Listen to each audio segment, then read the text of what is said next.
Hi hello and नमस्ते। The prosecutors proposal BL series के 5th और 6th एपिसोड के हिंदी एक्सप्लेनेशन में आप सबका स्वागत है। लेकिन उससे पहले एक रिकैप 3rd और 4th एपिसोड में क्या हुआ था। एपिसोड 3 में प्रोसिक्यूटर जू एक ऐसा प्रपोजल देते हैं जो सब कुछ बदल देता है। 15 साल पुराने केस की फिर से जांच, एक ऐसा केस जो सिर्फ एक मर्डर नहीं बल्कि दोनों की जिंदगियों से जुड़ा हुआ है। प्रोसिक्यूटर जू अभी भी चेहा को क्रिमिनल का बेटा मानता है, इसीलिए उसका रवैया ठंडा और सख्त रहता है। लेकिन जैसे जैसे इन्वेस्टिगेशन आगे बढ़ती है वैसे वैसे उनके बीच का टेंशन भी बढ़ने लगता है। फिर एपिसोड 4 में कहानी और गहरी हो जाती है। एक और शॉकिंग सच सामने आता है कि एक और प्रोसिक्यूटर की रहस्यमयी मौत भी उसी केस से जुड़ी हुई थी। अब हालात ऐसे बनते हैं कि प्रोसिक्यूटर जू को चेहा के साथ काम करना पड़ता है। एनिमी से पार्टनर बनने तक का ये सफर आसान नहीं है, लेकिन इसी दौरान उनके बीच की दूरी धीरे धीरे कम होने लगती है। नफरत, शक और सच्चाई की तलाश के बीच उनका रिश्ता एक अजीब मोड़ लेता है, जहां इमोशंस कंट्रोल से बाहर होने लगते हैं।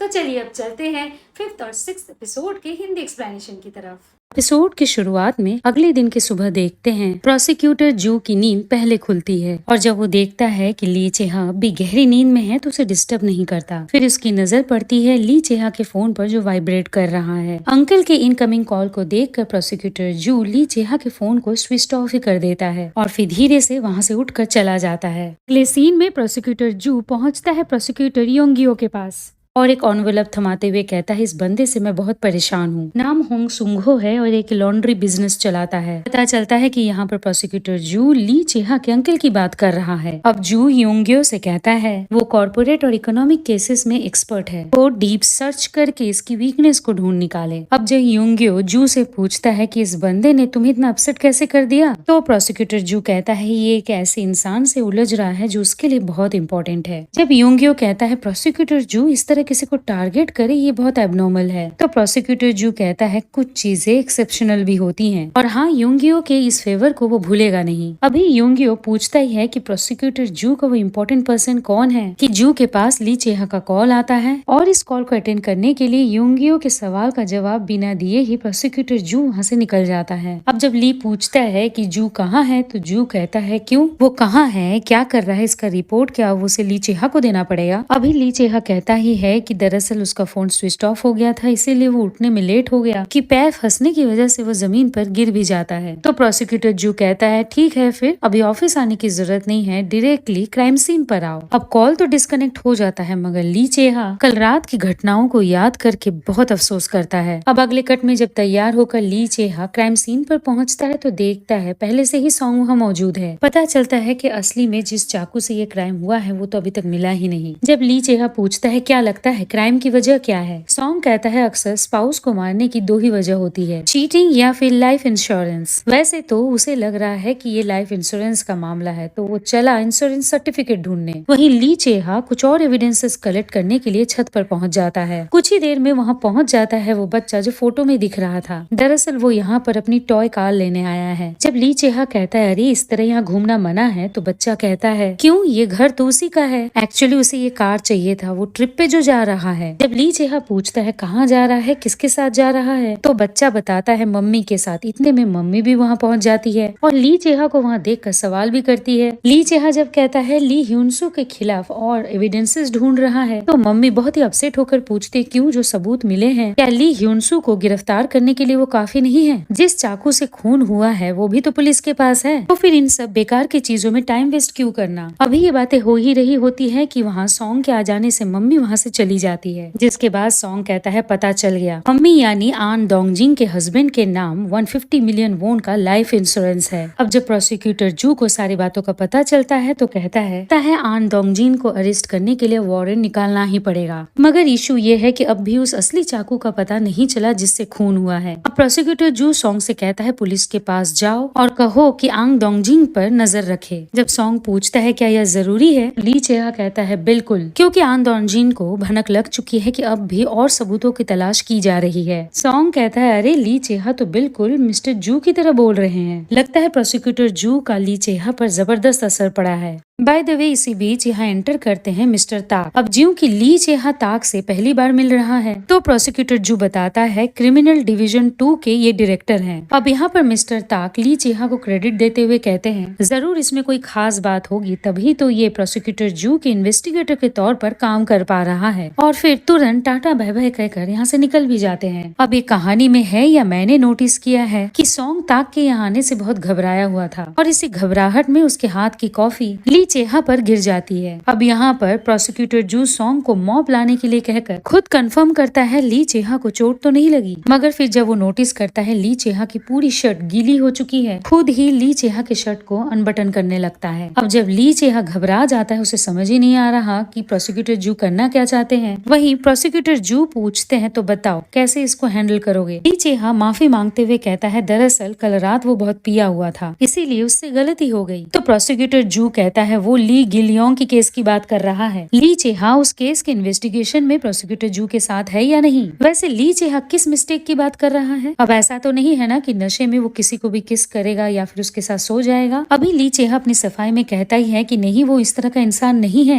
कि प्रोसिक्यूटर जू कहता है कि कल रात की घटना उसके लिए कोई मिस्टेक नहीं था, बस वो ली चेहा को सेक्स पार्टनर के तौर पे ले रहा है। ये सुनकर जब ली चेहा चौंक जाता है तो प्रोसिक्यूटर जू कहता है फिर से गलतफहमी मत पाल लेना कि वो कभी ली चेहा के प्यार में पड़ सकता है। मीनवाइल वहाँ सॉन्ग के आ जाने से इनका रिदम टूट जाता है। फिर प्रोसिक्यूटर जू चेहा से कहता है अलमीरा में उसकी एक शर्ट रखी है, जाकर उसे पहन ले। मगर अगले कट में फिर से प्रोसिक्यूटर जू ली चेहा के पास पहुँचता है और शर्ट के कफ के बटन्स को लगाते हुए कहता है एक बार आहन के लोकेशन का पता चल जाए तो आज उसे अरेस्ट कर लेंगे, तो जितनी जल्दी हो सके एविडेंसेस सबमिट करके उसका अरेस्ट वारंट निकाल लेना है। और फिर ली चेहा के हाथ एक फाइल भी थमाता है। दरअसल कांग वुसुंग के मर्डर में जो भी इंफॉर्मेशन मिला है सब इस फाइल में मिल जाएगा और अब देखना है ली चेहा इन इंफॉर्मेशन से क्या फायदा उठा सकता है। मीनवाइल ली चेहा के पास कॉल आता है कि आहन को लोकेट नहीं कर पा रहे हैं। कट टू प्रोसिक्यूटर जू कहता है उसके बेटे ने कहा था कि वो कहीं ट्रिप पे जा रहे हैं, अगर उसे अपने बेटे को और खुद को मारना ही होता ना तो वो इंश्योरेंस का पैसा क्लेम करती और ना ही अपने दोस्त को इस मर्डर केस में फंसाती। जब ली चेहा कहता है कि गिल्ट के वजह से भी तो आहन ऐसा स्टेप ले सकती है, वापस से प्रोसिक्यूटर जू ली चेहा के पापा की तरफ इशारा करते हुए कहते हैं हाँ एक इंसान को तो वो भी जानता है जो अपने दोस्त को सिर्फ 1 मिलियन वोन के लिए मार डाला और फिर खुद सुसाइड कर लिया। अब यहाँ पर ली चेहा कोई बहस तो नहीं करता, लेकिन हाँ उसे यूँ हांफते हुए देखकर प्रोसिक्यूटर जू बहुत ही सीड्यूसिंग अंदाज में ली चेहा से कहता है क्या स्टेमिना बिल्डअप करने के लिए ली चेहा को उसकी मदद चाहिए। और फिर ली चेहा को बैक हग देते हुए पूछता है क्या ठंड कम हुई। तो ली चेहा बात को इग्नोर करते हुए कहता है वो यहाँ अकेले ही आ जाता, प्रोसिक्यूटर जू को उसके साथ आने की क्या जरूरत थी। तो जू भी कह देता है इतनी खतरनाक जगह है, अकेले वो ली चेहा को यहाँ कैसे आने देता। बाय द वे ये दोनों यहाँ आए हैं कुछ ऑब्जर्व करने, दोनों छुपे हुए भी है, लेकिन प्रोसिक्यूटर जू के इतने करीब होने से ली चेहा काफी अनकंफर्टेबल फील करता है। उसके हिलने डुलने से चीजें गिरने भी लगती हैं। एक बार तो एक बॉक्स को ली चेहा से दूर रखने के लिए प्रोसिक्यूटर जू को ली चेहा के बहुत करीब आना पड़ता है। यहाँ जब ली चेहा पूछता है क्या सच में प्रोसिक्यूटर जू अपने एक इन्वेस्टिगेटर या सेक्स पार्टनर की इतनी परवाह करते हैं, तो प्रोसिक्यूटर जू बहुत ही सीरियस होकर कहता है सास सोए हैं इसका मतलब नहीं कि ली चेहा के लिए उसके दिल में फीलिंग्स आ जाए, लेकिन हाँ अभी जो हो रहा है उसके लिए फिर से करीब आने का मन तो कर रहा है। अभी ये बातें हो ही रही थी कि उन पर अचानक फ्लैश लाइट गिरता है।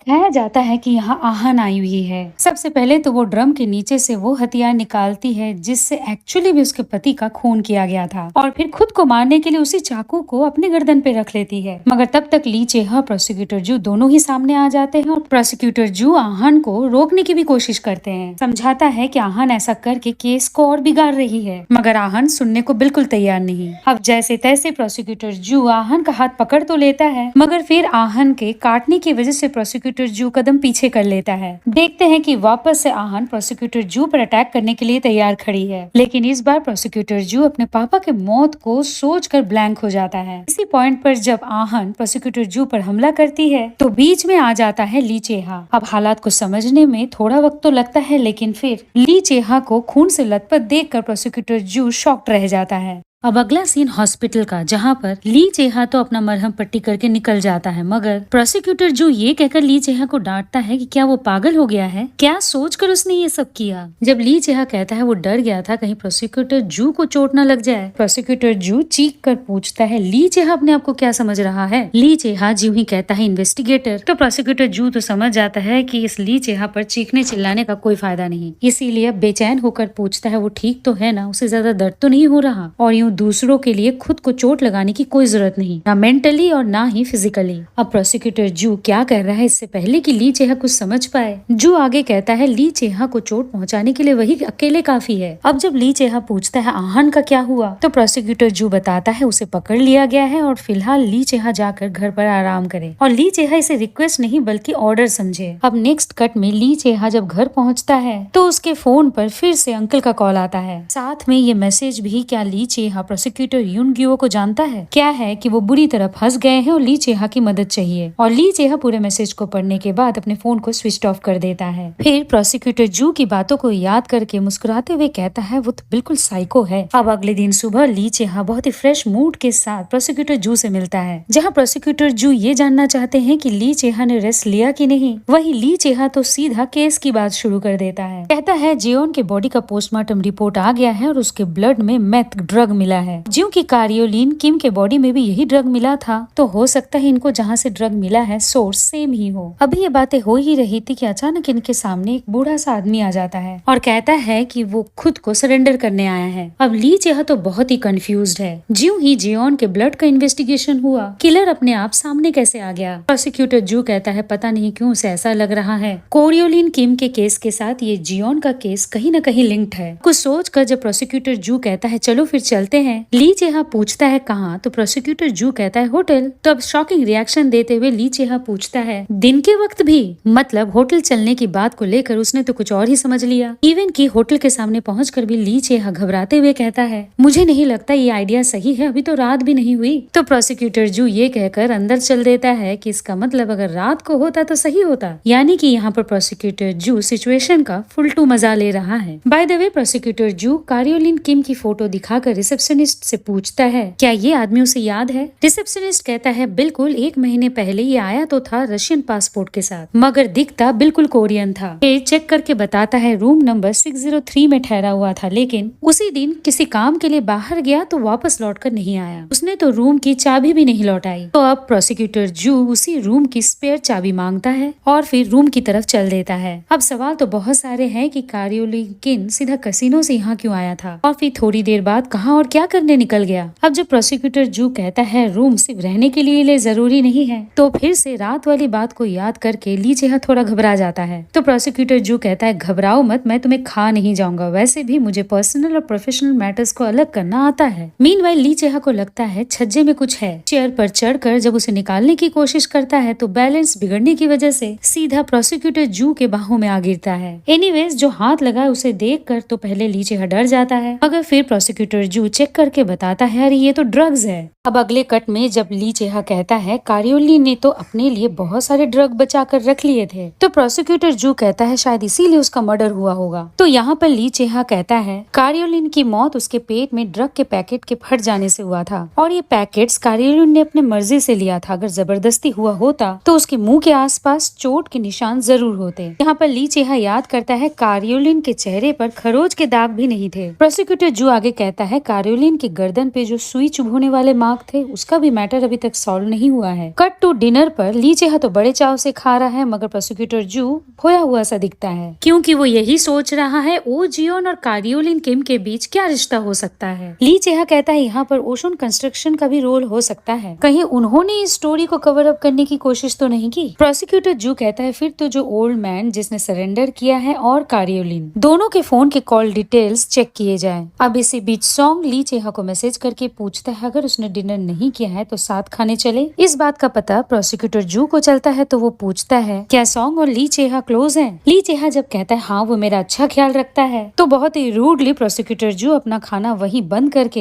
ये कहकर निकल लेता है चलो आगे के केस को स्टडी करते हैं। और इस तरह प्रोसिक्यूटर जू के सडन मूड चेंज का मतलब ली चेहा बिल्कुल नहीं समझ पाता। अब ऑफिस पहुंचते ही अंकल को पहले से ली चेहा का इंतजार करते देखते हैं। पहले तो वो इस बात का शिकायत करते हैं कि कि ली चेहा न ही उसके फोन को आंसर कर रहा है, न ही मैसेज का जवाब दे रहा है। फिर बताता है उसके लॉन्ड्री कंपनी पर ब्राइबरी और मैल प्रैक्टिस का आरोप लगा है। एक गलत मूव और उसकी कंपनी हमेशा के लिए उसके हाथ से चली जाएगी। अब जब वहाँ पर प्रोसिक्यूटर जू एंटर करता है तो अंकल को लगता है ये प्रोसिक्यूटर योंगियो है, मगर फिर कंफ्यूजन क्लियर होने के बाद अंकल ली चेहा से कहते हैं तुम जाओ अभी के अभी प्रोसिक्यूटर योंगियो के पास और मेरी बात जाकर उनके सामने रखो। यहाँ पर जब ली चेहा पूछता है कि अंकल ने सच में कोई गलती की है तो अंकल ये कहकर ताना मारने लगते हैं कि इतना पाल पोष कर तुम्हें बड़ा किया है, तुम मेरे लिए इतना भी नहीं कर सकते। भी अंकल ली चेहा को मारने के लिए हाथ उठाते ही है कि प्रोसिक्यूटर जू सिर्फ अंकल का हाथ ही नहीं पकड़ता बल्कि अच्छे खासे अंदाज में कहता है मेरा इन्वेस्टिगेटर फिलहाल बहुत बिजी है, वैसे आपसे मिलकर बड़ी खुशी हुई।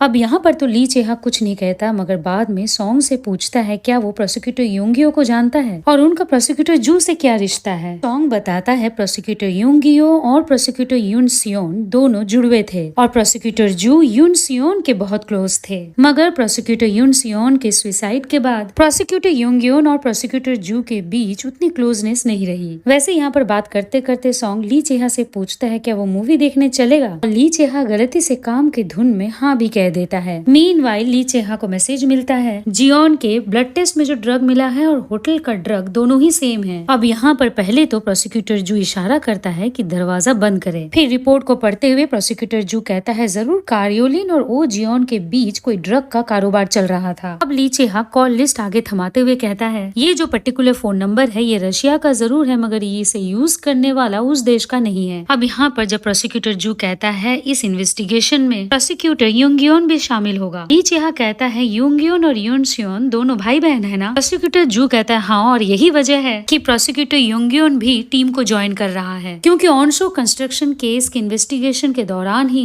यून सियोन ने मौत को गले लगा लिया था। बाय द वे अभी एक और विटनेस को मिलना है, नाम है उसका उमियोन, ओशोन कंस्ट्रक्शन की चेयरमैन और ओ जियोन की बड़ी बहन। अब अगले कट में प्रोसिक्यूटर जू प्रोसिक्यूटर युंगन को कुछ डिटेल्स देते हुए कहता है ओ जियोन को गिरफ्तार करने और उससे सवाल जवाब करने का परमिशन चाहिए। अब यहाँ पर प्रोसिक्यूटर युंगियो कहता है अगर ओ जियोन पर ड्रग के मैटर को लेकर केस करेंगे तो भी उसे 10 साल से ज्यादा सजा नहीं हो पाएगी। अभी प्रोसिक्यूटर जू कहता ही है कि उसे ओ जियोन के साथ किसी और मैटर पर भी बात करनी है कि वहाँ एंटर करते हैं मिस्टर ताक। पहले तो यहाँ पर झट से युंगियोन उस फाइल को संभाल लेता है जो अभी अभी प्रोसिक्यूटर जू ने दिया, फिर डायरेक्टर से यहाँ आने की वजह पूछता है। ताक कहता है उसे पता चला प्रोसिक्यूटर जू यहाँ आए हुए हैं तो बस मिलने चला आया। फिर फाइल की तरफ लुक देते हुए पूछता है क्या तुम दोनों किसी खास केस पर इन्वेस्टिगेट कर रहे हो। प्रोसिक्यूटर जू बता देता है आहन के अरेस्ट वारंट को लेकर बात करने आया था। अब जब मिस्टर ताक पूछते हैं क्या ओ जियोन के खिलाफ सबूत है, प्रोसिक्यूटर जू कहता है बिल्कुल, और लगता तो ये भी है कि कारियोलिन के मर्डर केस से भी वो रिलेटेड है। तो मिस्टर ताक कहते हैं जल्दबाजी में कोई फैसला नहीं लेना है, क्योंकि अगर ये प्रोसिक्यूशन गलत निकला तो डिस्ट्रिक्ट ऑफिस से वार्निंग आ जाएगी और वो बिल्कुल नहीं चाहते कि किसी पर भी कोई मुसीबत आए। साथ में प्रोसिक्यूटर जू को ये भी हिदायत देते हैं इन्वेस्टिगेटर ली चेहा को इन सब में इन्वॉल्व नहीं करे तो बेहतर होगा। अब अगले सीन में प्रोसिक्यूटर जू और ली चेहा को ऑन शॉन कंस्ट्रक्शन में देखते हैं। जैसे की बात हुई थी दोनों यहाँ पर ओ जियोन की बड़ी बहन से मिलने आए हैं। यहाँ ओमियोन कहती है क्या करे, उसकी बहन का बचपन अभी तक गया जो नहीं है, वैसे अगर किसी भी तरह की मदद की जरूरत है तो वो कोऑपरेट करने के लिए तैयार है। जब प्रोसिक्यूटर जू कहता है कुछ दिन पहले जिस डीलर ने ओ जियोन को ड्रग दिया था उसकी लाश मिली थी, तो ओमियोंग पूछती है क्या इसका मतलब ये है कि ओ जियोन ने ही उसका मर्डर किया है। प्रोसिक्यूटर जू कहता है कंफर्म तो कुछ नहीं बता सकते, वैसे क्या उसका कोई फ्रेंड सर्कल था। बाय द वे सुना है वो तो इस फैमिली में लौटना चाहती थी, लेकिन फिर उनके और उनके पापा के बीच रिलेशनशिप इतना कड़वा क्यों था। ओमियोंग बताती है कि पहले तो पापा और ओजियोन का रिश्ता बहुत अच्छा था, लेकिन फिर सब कुछ उस हादसे के बाद बिगड़ गया। हाई स्कूल में ओजियोन का एक बॉयफ्रेंड हुआ करता था, फिर 20 साल की उम्र में प्रेग्नेंट हुई और अबॉर्शन कर लिया, और पापा इस रिश्ते के बिल्कुल खिलाफ थे क्योंकि उस इंसान ने अपनी ही बहन का खून किया था। लेकिन फिर बाद में पता चला ये बस अफवाह थी, सबूत न मिलने पर उसे बाइज्जत बरी कर दिया गया था। लेकिन पापा यही कहते रहे वो एक मर्डरर का बेटा है और उसी ने जियोन को अबॉर्ट करने के लिए फोर्स किया, और फाइनली पापा ने अपने सोर्स का इस्तेमाल करके ओ जियोन के बॉयफ्रेंड को अब्रॉड भेज दिया। जब ओ जियोन को इस बात का पता चला तो उसका दिमाग इतना खराब हो गया कि उसने पापा को ही चाकू मार दिया। अब ज्यों कि ओ जियोन को एंगर मैनेजमेंट इश्यूज हैं, तो हो सकता है वो किसी का भी खून कर दे। जब प्रोसिक्यूटर जू पूछता है कि फिर ओ जियोन और उसके बॉयफ्रेंड का क्या हुआ, मियोंग बताती है ब्रेकअप हो गया क्योंकि पापा ने अपने विल में लिखा था अगर ओ जियोन ने उस आदमी से कोई भी रिश्ता रखा तो उसे उनके सारे प्रॉपर्टीज से बेदखल कर दिया जाएगा। अभी ये बातें हो ही रही थी कि इसी बीच ली चेहा को फोरेंसिक लैब से कॉल आता है। इधर प्रोसिक्यूटर जू मियोंग से पूछता है वो जियोन का बॉयफ्रेंड कौन था। मियोंग कहती है कि प्रोसिक्यूटर जू जानते हैं उसे। वही फोरेंसिक लैब वाला ली चेहा से कहता है जो ग्लव कारियोलिन किम के लाश के पास मिला था उसका डीएनए टेस्ट मैच कर गया है। और फाइनली ली चेहा और प्रोसिक्यूटर जू दोनों को ही एक ही नाम बताया जाता है, डायरेक्टर ताक। मतलब डायरेक्टर ताक सिर्फ ओ जियोन का बॉयफ्रेंड ही नहीं था बल्कि कारियोलिन किम के मर्डर में हो सकता है उनका भी हाथ है। और इसी पॉइंट पर ये एपिसोड यहीं पर फ्रीज हो जाता है। Hey welcome back. तो मुझे प्लीज आप कमेंट में जरूर बताइएगा इस एपिसोड का हिंदी एक्सप्लेनेशन आपको कैसा लगा, और ऐसे ही वीडियोस के अपलोड होने पर आपको मिले नोटिफिकेशन, इसके लिए आप करें मेरे चैनल को सब्सक्राइब और बेल आइकन को क्लिक। जल्द मिलते हैं, तब तक God bless you, take care and bye bye.